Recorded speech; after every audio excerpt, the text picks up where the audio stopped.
Hi friends, நம்ம வீடியோவில் என்ன பார்க்க போகிறோம்னாக்கா சேமியாவில் வந்து எறா போட்டு எப்படி செய்யுதுன்னு நம்ம இந்த வீடியோவில் பார்க்கலாம். நாங்கள் காலை டிஃபன் இதேமாதிரி செய்தோம். 2 பாக்கெட் சேமியா எடுத்துக்கிட்டேன். அதை வந்து பொடியாக ஒரு மரவையில் கொட்டி பொடியாக கட் பண்ணி எடுத்துக்கலாம், இல்லை கையாலே உடச்சி எடுத்துக்கலாம். வாங்க நம்ம சேமியா பிரியாணி ரெடி பண்ணிடலாம். 50 கிராம் கடலை எண்ணெய் எடுத்துருக்கேன். எண்ணெய் வந்து நல்லா சூடேறட்டும். கடுகு கலப்பு சிறிதளவு போட்டுக்கலாம். கடுகு நல்லா வெடிக்கட்டும்.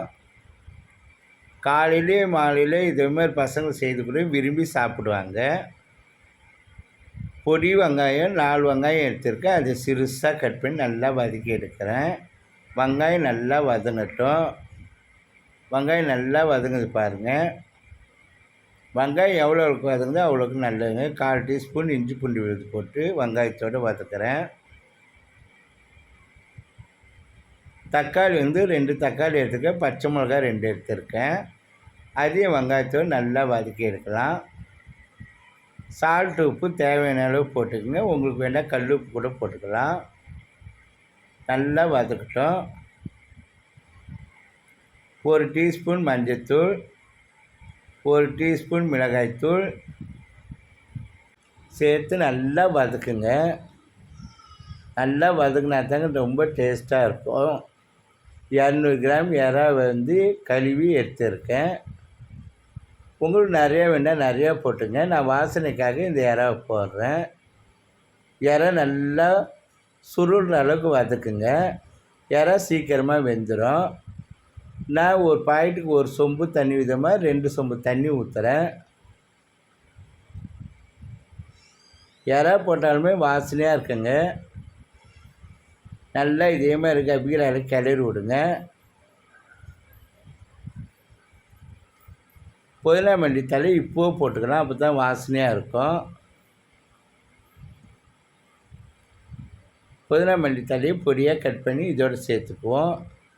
கருவேப்பிலை தேவையில்லைங்க. நல்லா கொதிக்கிட்டோம். சேமியா வந்து அவ்வளோக்கா பொடியாக கட் பண்ணி இதோடு போட்டு நல்லா கிளறி விடலாம்.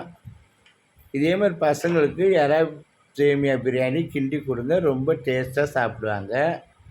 சுத்தமாக வலிச்சு போட்டு நல்லா கிளறி விடுங்க.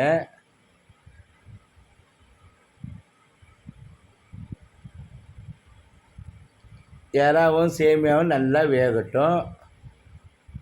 நல்லா இதேமாதிரி கபீரா கிளறி விட்டுக்கிட்டே இருங்க. அதிகமாக தீயில வேணாம், கம்மியான தீயிலே வச்சு கிளறி விட்டு மூடிடலாம். தண்ணிலாம் சுண்டிடுச்சு பாருங்கள். சூப்பராக எறாவும் வெந்துடுச்சு, சேமியாவும் வெந்துடுச்சு. நல்லா கிளறி விடுங்க. சூப்பராக வாசனையாக இருக்குங்க. சாப்பிடவே டேஸ்ட்டாக இருக்கும். வேறு லெவலில் இருக்குங்க.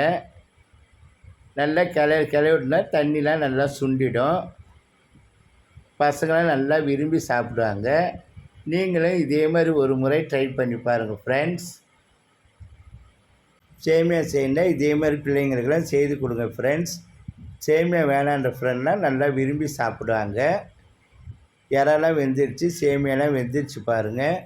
இந்த வீடியோ பார்த்த அனைவருக்கும் நன்றி. அடுத்த வீடியோவில் சந்திப்போம்.